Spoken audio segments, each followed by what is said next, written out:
मेरा जीजा के हम दो बहनें ही थीं और मेरी बड़ी बहन रश्मि की शादी के वक्त में सिर्फ 16 साल की थी। हम दोनों बहनों की उम्र में बहुत ज्यादा फर्क था, लेकिन दीदी मेरी इकलौती बहन थी। शादी के वक्त मेरा रो रो कर बहुत बुरा हाल था। मेरे जीजा जी ने अपनी दीदी की विदाई के समय मुझे अपने पास बिठाया और प्यार से मेरा हाथ पकड़कर कहने लगे, माँ ही रोने की क्या बात है, साली तो आधी घर वाली होती है, तो तुम्हारा जब दिल चाहे हमारे घर चली आना। उनकी यह बात सुनकर मैं खुश हो गई। दीदी शादी करके दूसरे शहर गई थी। जीजा जी कहने लगे, जब भी तुम अपनी बहन के पास आओगी मैं खुद तुम्हें अपना शहर घुमाऊंगा। दीदी तो विदा होकर चली गई, लेकिन मेरे दिल में यह अरमान जाग उठा था कि मैं कब अपनी बहन के घर जाऊंगी और खूब मजे करूंगी। दीदी की शादी को 1 साल गुजर गया, लेकिन मैं उनके शहर नहीं जा सकी। पूरे 1 साल बाद दीदी ने हमारे घर का चक्कर लगाया था और राजीव जीजा भी उनके साथ ही आए थे। वह बहुत ही अच्छे और प्यार से बात करने वाले थे। जितना दिन वह हमारे घर रहे, हर वक्त मेरे आगे पीछे रहते और मेरा बहुत ख्याल रखते। वह मेरे लिए बहुत सारे गिफ्ट भी लाए थे। मेरा कोई भाई नहीं था, इसलिए मुझे उनसे लगाव हो गया था। 1 हफ्ता हमारे साथ गुजारकर दीदी वापस अपने ससुराल लौट गई। 2 महीने बाद फिर दीदी का फोन आया। उन्होंने बताया कि वह प्रेग्नेंट हो गई है और यह खबर सुनकर मैं और मम्मी पापा बहुत खुश हुए।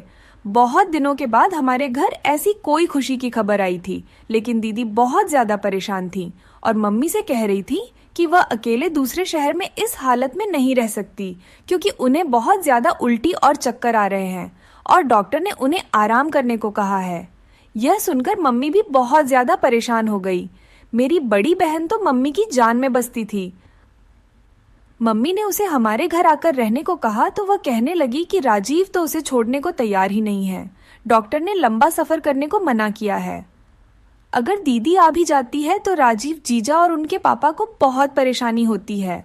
वैसे भी 1-2 महीने की बात नहीं थी, अभी तो पूरे 9 महीने बाकी थे।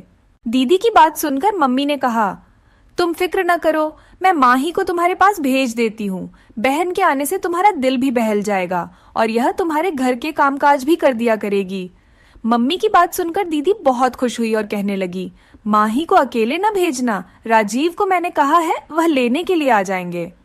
मैं तो कब से इस मौके की तलाश में थी और न जाने कितनी बार दुआ मांग चुकी थी, इसलिए फौरन ही खुशी खुशी अपना सामान बांध लिया। मौसी बनने की खुशी तो अलग ही होती है। 3 दिन बाद ही जीजा जी मुझे लेने के लिए आ गए और मैं उनके साथ अपनी बहन के पास दूसरे शहर आ गए। दीदी के ससुराल में सिर्फ एक ससुर और जीजा जी ही थे, इसलिए मुझे यहाँ रहने में कोई परेशानी नहीं होने वाली थी, कोई झंझट नहीं थी। दीदी मुझे देखकर बहुत खुश हुई थी। उसने पहले से ही मेरी पसंद का खाना बना रखा था। मुझे रहने के लिए अपने सामने वाला कमरा भी दे दिया था। दीदी के ससुर को नमस्ते करने के लिए मैं उनके कमरे में गई तो उनका रवैया कुछ अजीब सा था। वह बिस्तर पर पड़े एक बीमार आदमी थे। मुझे देखकर अजीब अजीब बातें करने लगे। उनकी बातें मेरी समझ से बाहर थीं। दीदी मेरा हाथ पकड़कर मुझे कमरे से बाहर ले आई और कहने लगी कि उनके ससुर बहुत सालों से बीमार हैं, इसलिए अक्सर उल्टी सीधी बातें करते हैं। आगे से उनके कमरे में जाने की जरूरत नहीं है। दीदी के ससुर उनकी शादी में भी नहीं आए हुए थे। राजीव का रिश्ता पापा के किसी दोस्त ने दीदी से करवाया था। मेरी उनके ससुर से पहली मुलाकात थी और सच तो यह था कि मैं उनके ससुर से मिलकर बहुत डर गई थी। मुझे दीदी के घर आए 3 दिन हो गए थे। मैं दोबारा उनके ससुर के कमरे में नहीं गई थी। जीजा जी मेरा बहुत ख्याल रख रहे थे और दीदी की तबीयत ठीक न होने की वजह से वह ज्यादातर बिस्तर पर लेटी रहती थी। सारा घर मैंने संभाल लिया था, लेकिन फिर एक दिन कुछ ऐसा हुआ कि मेरे रोंगटे खड़े हो गए। रात के खाने के बाद किचन साफ करके मैं अपने कमरे में आई तो मैंने सोचा कि नहा धोकर कर सोती हूँ। गर्मी बहुत ज्यादा थी और मैं पसीना पसीना हो गई थी। मैं नहाने के लिए अपने कमरे के वाशरूम में गई तो कुछ ही देर में मुझे ऐसा महसूस हुआ जैसे कोई मुझे देख रहा हो। पहले तो मुझे लगा कि मेरी बहन होगी, लेकिन अचानक ही मेरी नजर रोशनदान पर पड़ी तो मेरे होश उड़ गए। वहां कोई साया सा मुझे नजर आया था और मुझे यकीन हो गया था कि कोई छुपकर मुझे देख रहा था। इस बात ने मेरे होश उड़ा दिए। मैंने जल्दी से अपने कपड़े पहने और भागती हुई कमरे से बाहर निकली। दीदी के कमरे में पहुंची तो वहां दीदी और जीजा जी आराम से एक साथ लेटे थे। मैं अपनी जल्दबाजी में कमरे का दरवाजा लगाना भी भूल गई थी और अब उन दोनों को एक साथ देखकर मुझे शर्मिंदगी का एहसास हो रहा था। जीजा जी उठकर बैठ गए, कहने लगे, अंदर आ जाओ, माही दरवाजे पर क्यों रुक गई हो? मुझे समझ में नहीं आया कि मुझे क्या करना चाहिए। मैं उन्हें कैसे बताती कि रोशनदान पर मुझे किसी का साया महसूस हुआ है। मैंने यूं ही बात बना दी कि मैं दीदी से दूध का पूछने के लिए आई थी। दीदी कहने लगी, तुम जाकर आराम करो, अब बाकी जो भी काम होंगे मैं राजीव से कह दूंगी। मैं अपने कमरे में वापस आने लगी तो मेरी नजर दीदी के ससुर पर पड़ी, जो बाहर से वापस लौटकर अपने कमरे में जा रहे थे। मुझे बहुत अजीब सी नजरों से देखते हुए कहने लगे, तुम बहुत खूबसूरत और मासूम हो, अपना ख्याल रखा करो, किसी पर आंख बंद कर विश्वास मत करना। उनकी यह बात सुनकर मुझे गुस्सा आ गया। मैं सोच भी नहीं सकती थी कि वह मुझसे इस तरह की कोई बात कह सकते हैं। मैं घबराकर फौरन अपने कमरे में चली गई और सारी रात यूं ही जागते जागते गुजार दी। दीदी ने तो कहा था कि उनके ससुर बीमार हैं और वह कमरे से नहीं निकलते, तो फिर वह इतनी रात को बाहर क्या कर रहे थे? यह बात बहुत ही अजीब थी। मुझे बहुत ही ज्यादा बेचैनी हो रही थी। रोशनदान पर जो था वह मेरा वहम था, ये हकीकत कोई मुझे देख रहा था। कहीं वह दीदी के ससुर तो नहीं थे? इस सवाल ने मुझे परेशान कर दिया था। मेरी सारी रात आंखों ही आंखों में गुजर गई थी। अगले दिन सुबह जीजा जी ऑफिस जाते हुए कहने लगे, माही, मैं शाम को जल्दी आ जाऊंगा और तुम्हें शॉपिंग के लिए बाजार ले जाऊंगा, तुम शाम को तैयार रहना। ये कहते कहते अचानक ही करीब आकर उन्होंने मेरे गाल पर हाथ फेरा और ऑफिस के लिए निकल गए। उनके इस अंदाज पर मेन चौंक गई। दीदी भी पीछे ही खड़ी थी। कहने लगी, राजीव तुमसे बहुत प्यार करते हैं, तुम भी उनका ख्याल रखने की कोशिश किया करो, क्योंकि आजकल मैं उनका ख्याल नहीं रख पा रही हूँ, वह बहुत ज्यादा थक जाते हैं। दीदी की बात सुनकर मैंने कहा, आप फिक्र न करें, मैं राजीव जीजू का ख्याल रखूंगी। शाम को मैं अच्छी तरह तैयार हो गई तो राजीव मुझे शॉपिंग के लिए ले गए। उन्होंने दीदी से कहीं ज्यादा मेरे लिए शॉपिंग कर ली थी। मेरी यह खुशी बस कुछ ही दिनों की मेहमान है। उस रात अचानक लाइट चली गई। तभी किसी ने मुझे जोर से धक्का दिया। मैं बहुत डर गई। मुझे इस धक्के की उम्मीद नहीं थी। वह एकदम ही पीछे हटा तो मैं भागकर कमरे से निकल गई। मुझे अब तक कुछ दिखाई नहीं दे रहा था। अंधेरा बहुत ज्यादा था, लेकिन मैं दीवार के सहारे दीदी के कमरे में पहुंची। वहां जाकर मैंने दीदी को आवाज दी तो वह कहने लगी, माही, तुम परेशान ना हो, राजीव अभी अभी लाइट देखने के लिए गए हैं। अक्सर हमारे घर की लाइट कट जाती है, राजीव जल्दी ठीक कर देंगे। दीदी ने अपने मोबाइल फोन की टॉर्च जला दी थी। मेरे पास तो मोबाइल भी नहीं था। मैं दीदी के पास ही बैठकर रोने लगी। थोड़ी देर बाद लाइट आ गई। वह कहने लगी, तुम भी बहुत पागल हो, जरा से अंधेरे से घबरा गई हो, मेरा ख्याल कैसे रखोगी? दीदी की बात सुनकर मैंने कहा, ऐसी बात नहीं है, मेरे कमरे में कोई मौजूद था इसलिए मैं डर गई थी। मेरी बात सुनकर वह जोर से हंसने लगी। राजीव मेरे साथ मेरे कमरे में थे और मेरे ससुर तो अपने कमरे से निकलते ही नहीं। अंधेरे की वजह से तुम डर गई हो और कोई बात नहीं है। मुझे समझ नहीं आया कि दीदी को किस तरह से यकीन दिलाऊं कि मेरे कमरे में कोई मौजूद था, लेकिन वह कौन हो सकता था, ये बात मुझे समझ नहीं आई थी। अगर जीजा जी दीदी के साथ थे तो फिर मेरे साथ कमरे में कौन था? पहले रोशनदान पर पड़ने वाला साया और अब कमरे में किसी की मौजूदगी का एहसास। इस सब से मैं बहुत डर गई थी। मेरे दिमाग में रह रहकर दीदी के ससुर का ख्याल आ रहा था। लाइट ठीक करके जीजा जी कमरे में आए तो मुझे देखकर कहने लगे, देखा, मैंने तुम्हें पहले ही कहा था कि यह अंधेरे से घबरा जाएगी, तुम इसके पास चली जाओ। दीदी जीजा जी से कहने लगी, बहुत अंधेरा था, मैं अगर गिर जाती तो मुझे क्या मालूम था कि यह इतनी डर जाएगी। मैंने उन दोनों से कहा कि आप परेशान ना हो, मैं ठीक हूँ और अब अपने कमरे में जाकर सोती हूँ। मैं दीदी को ज्यादा परेशान नहीं करना चाहती थी, क्योंकि मम्मी ने मुझे मना किया था कि डॉक्टर ने दीदी को टेंशन देने के लिए मना किया है। मैं डरते डरते वापस अपने कमरे में आ गई थी और दरवाजा लॉक करके बिस्तर पर लेट गई। नींद तो मुझे नहीं आ रही थी। मैं सोच रही थी कि किसी न किसी बहाने से घर वापस लौट जाऊं। जो भी था, यह मेरा वहम नहीं था। इस बात का मुझे अच्छी तरह से यकीन हो गया था कि कोई मेरी तन्हाई का भरपूर फायदा उठाने की कोशिश कर रहा था। अगले दिन जीजा जी किसी काम से थोड़ी देर के लिए दोपहर के वक्त ऑफिस से घर लौट कर आए। उस वक्त दीदी दवाई खाकर अपने कमरे में गहरी नींद सो रही थी और मेन किचन में खाने की तैयारी कर रही थी। राजीव जीजू किचन में ही चले आए और मुझे पीछे से पकड़कर अपनी बाहों में जकड़ लिया। मुझे उनसे इस व्यवहार की बिल्कुल उम्मीद नहीं थी। मैं हड़बड़ाकर खुद को उनसे छुड़वाने की कोशिश करने लगी। मेरी आवाज मेरे गले में ही रह गई थी और मैं कुछ कह भी नहीं सकी थी, मगर राजीव ने तो मुझे छोड़ने की बजाय और कस के पकड़ लिया और कहने लगे, तुम इतनी खूबसूरत हो कि तुमसे नजर हटाने को दिल ही नहीं करता। बहुत मुश्किल से मैंने खुद को उनसे छुड़वाया और किचन से बाहर भागने लगी तो राजीव कहने लगे कि तुम नहाते हुए भी बहुत खूबसूरत लग रही थी। मेरे मोबाइल में तुम्हारी वीडियो है। जीजा जी के इन शब्दों से मेरी सांस रुक गई थी। मैं सोच भी नहीं सकती थी कि वह इस कदर घटिया इंसान होंगे। मैंने रोते हुए जीजा की तरफ देखा तो वह कहने लगे, मैं बस प्यार मोहब्बत की बात करना चाहता हूँ। जैसे ही जीजा ने मेरी तरफ कदम बढ़ाया, मैं भागते हुए अपने कमरे में चली गई और खुद को लॉक कर लिया। मैं डर से कांप रही थी। मैंने जीजा का जो रूप आज देखा था उसे पहले कभी नहीं देखा था। मैं तो उन्हें भाई की तरह समझती थी, लेकिन वह तो मेरी इज्जत के दुश्मन निकले थे। पता नहीं कैसे और कब उनकी नजर मुझ पर पड़ी थी और मैंने गौर भी नहीं किया था। राजीव बस कुछ वक्त के लिए ऑफिस से घर आए थे, इसलिए वह वापस चले गए थे और मैंने सोच लिया था कि अब मैं एक पल भी यहाँ नहीं रुकने वाली।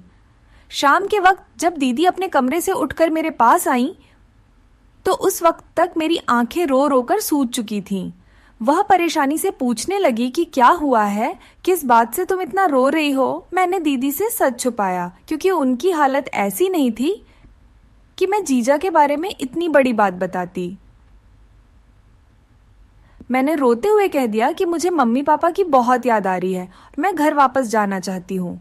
मेरी बात सुनकर दीदी ने मुझे गले से लगाया और कहने लगी, इतनी जरा सी बात पर तुमने रो रो कर आंखें सुझा ली हैं। तुम फिक्र न करो, शाम को ही मैं राजीव के साथ तुम्हें वापस भेज देती हूँ। जीजा के साथ एक शहर से दूसरे शहर का सफर सोचकर मेरे रोंगटे खड़े हो गए थे। मैंने दीदी से कहा कि पापा मुझे लेने के लिए आएंगे, मैं पापा के साथ जाऊंगी। दीदी कहने लगी, ठीक है, अच्छी बात है, इस तरह से मैं भी पापा से मुलाकात कर लूंगी। दीदी की बात सुनकर मैं खुश हो गई और दीदी जैसे ही मेरे पास से उठकर अपने कमरे में गई तो उनकी जोरदार चीखने की आवाज आई। मैं फौरन दीदी के कमरे की तरफ भागी तो यह देखकर मेरे होश उड़ गए कि दीदी बिस्तर के पास गिरी हुई थी और अपना पेट पकड़कर जोर जोर से चीख रही थी। मैंने दीदी को उठाकर बिस्तर पर लिटाया और बहुत देर तक उनके पास बैठी रही। उनकी हालत मुझे बिल्कुल भी ठीक नहीं लग रही थी। मैंने दीदी से कहा कि डॉक्टर के पास चलते हैं, लेकिन उन्होंने साफ मना कर दिया और मेरा हाथ पकड़कर कहने लगी, माही तुम मुझे छोड़कर न जाओ, मैं इस हालत में अकेली नहीं रह सकती। आज तो तुम थी जिसने आकर मुझे उठाया और मेरा ख्याल किया है, लेकिन तुम्हारे जाने के बाद अगर ऐसा कुछ हुआ तो मैं और मेरा बच्चा ऐसे ही मर जाएंगे। दीदी की बात सुनकर मैं बहुत परेशान हो गई। बहुत मजबूरी में मैंने कुछ दिन रुकने का फैसला किया और दीदी से कहा कि आप बिल्कुल फिक्र न करें, मैं आपके साथ ही हूँ। मेरी बात सुनकर दीदी को बहुत खुशी हुई थी और मुझे गले से लगा लिया। जीजा भी वापस आ गए थे। दीदी ने उन्हें भी बताया कि गिरने की वजह से मेरी तबीयत बहुत खराब हो गई थी। यह सुनकर राजीव भी परेशान हो गए और मुझसे कहने लगे कि जाओ अपनी दीदी के लिए दूध ले आओ। मैं किचन में जाकर दूध बना रही थी कि एक बार फिर राजीव किचन में आ गए और मेरे साथ जबरदस्ती करने लगे। मैंने राजीव को धक्का दिया और गुस्से में कहा कि आपको शर्म नहीं आती, आपकी पत्नी की हालत इतनी खराब है और आप अपनी साली के साथ ऐसी हरकतें कर रहे हैं। जीजा जी को मेरी बात का कोई असर न हुआ और वह मेरे साथ जोर जबरदस्ती करने लगे। मैं जोर जोर से चीखने लगी थी। मेरी आवाज पर दीदी आ गई। मैं इस कदर घबराई हुई थी कि दीदी की तबीयत का सोचे बिना ही मैंने उन्हें जीजा जी का सारा सच बता दिया। दीदी ने एक नजर मुझ पर डाली और दूसरी नजर जीजा जी पर और उससे कहने लगी कि तुम कैसे मर्द हो जो एक 17 साल की लड़की को भी काबू नहीं कर सकते। इसने पिछले एक हफ्ते से ही तुम्हें अकेले नचाया हुआ है और तुम अभी तक कुछ नहीं कर पाए। दीदी की बात सुनकर मेरे कदमों तले से जमीन निकल गई थी। मैंने हैरानी से दीदी से पूछा कि यह आप क्या कह रही हैं। दीदी के चेहरे पर एक अजीब सी मुस्कुराहट आई और वह मेरा हाथ पकड़कर मुझे अपने साथ अपने कमरे में ले गई। मैं हैरत से दीदी को देख रही थी। दीदी ने मुझे अपने पास बैठाया और मेरे बालों में हाथ फेरकर कहने लगी, देखो माही, मेरी बात गौर से सुनो, मैं राजीव का सारा सच जानती हूँ, लेकिन जो कुछ राजीव तुमसे चाहता है वह तुम्हें करना ही होगा। मैं गुस्से में उठ खड़ी हुई और मैंने दीदी से कहा, आप कैसी बातें कर रही हैं? आप जानती हैं कि आपका पति मेरे साथ क्या करना चाहता है? वह मुझे इस्तेमाल करना चाहता है। आप कैसे ऐसे इंसान के साथ जिंदगी गुजार सकती हैं जो कि आपके प्रेग्नेंट होने के बाद भी आपकी बहन पर नजर जमाए बैठा है? वह आपको और आपके बच्चे को सारी जिंदगी क्या देगा? मेरी बात सुनकर दीदी कहने लगी, तुम्हें राजीव के साथ वह सब कुछ करना ही होगा जो वह तुमसे चाहता है, वरना वो कभी बाप नहीं बन सकेगा। दीदी की बात सुनकर मैंने कहा, आप कैसी बातें कर रही हैं? आप पेट से है और जीजाजी बाप बनने वाले हैं। दीदी ने कहा, नहीं, मैं माँ नहीं बन सकती। यही बात पता चलने पर मैंने तुम्हें यहाँ बुलाया था ताकि तुम यहाँ आकर मुझे और राजीव को एक बच्चा दे सको। राजीव किसी और का बच्चा गोद नहीं लेना चाहते थे, उन्हें अपना बच्चा चाहिए था और इसके लिए मेरे पास इससे ज्यादा आसान रास्ता नहीं था। मैं किसी औरत को अपनी सौतन बनाकर नहीं लाना चाहती थी, इसीलिए मैंने फैसला किया है कि मैं इस काम के लिए तुम्हें कुर्बान कर दूंगी। वैसे भी तुम मेरी सगी बहन नहीं हो। मैं राजीव से बहुत मोहब्बत करती हूँ और उसे किसी कीमत पर छोड़ना नहीं चाहती, इसलिए मैं चाहती हूँ कि तुम गर्भवती हो जाओ और मेरी और राजीव की जिंदगी में बच्चे की इस कमी को पूरा कर दो। मैं तो अब तक जीजाजी को अपना दुश्मन समझ रही थी, लेकिन मेरी बहन भी इस गंदे खेल में बराबर की हिस्सेदार थी। अपना घर बचाने की खातिर मेरी बहन ने मेरी जिंदगी को दांव पर लगा दिया था। मैंने अपनी बहन के आगे हाथ जोड़ ली और उससे कहा कि मुझे घर वापस भेज दे, लेकिन मेरी बहन ने मेरी एक न मानी और रात के अंधेरे में मुझे अपने पति के कमरे में भेज दिया। मेरे पास बचने की कोई गुंजाइश नहीं थी क्योंकि मेरी बहन ने मुझे धमकी दी थी। अगर मैंने उसकी बात न मानी तो राजीव मेरे साथ जबरदस्ती करेंगे, उसका इल्जाम भी मेरे किसी झूठे आशिक के नाम पर डाल देंगे और मैं सारी जिंदगी अपने मम्मी पापा को अपने चरित्र की सफाई नहीं दे सकूंगी। मैंने सोचा भी नहीं था कि कभी मेरी बहन मेरे साथ ऐसा व्यवहार करेगी।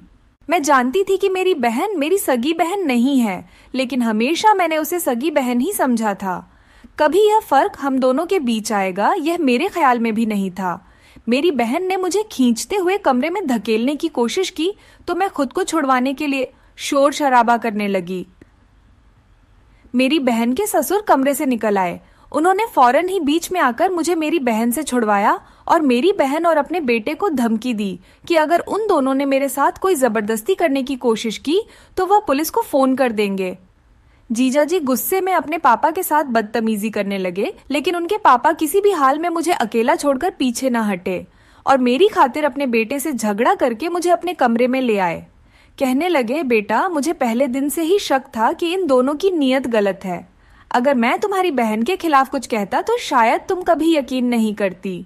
अब जबकि तुम जान चुकी हो कि यह दोनों इंसान नहीं बल्कि दरिंदे बन चुके हैं, शायद मुझसे अपने बेटे की परवरिश में कोई कमी रह गई है जिसकी वजह से आज यह दिन देखना पड़ रहा है। मैंने राजीव के पापा के फोन से ही अपने घर फोन मिलाया और अपने पापा को सारी हकीकत बता दी। अगली सुबह मेरे पापा मुझे लेने के लिए आ गए। उन्होंने मेरी बात पर दीदी से हमेशा के लिए सारे रिश्ते खत्म कर दिए। पापा को इस बात पर बहुत अफसोस हो रहा था कि शायद उनकी परवरिश में ही कोई कमी रह गई थी, जबकि उन्होंने तो कभी सौतेली बेटी और अपनी बेटी में कोई फर्क नहीं किया। इसीलिए बेटी ने उनके प्यार का यह सिला दिया है और मैं सोच रही थी कि मेरी कौन सी अच्छाई मेरे काम आ गई जो राजीव जैसे शैतान के पापा मेरी आवाज सुनकर मुझे बचाने आ गए।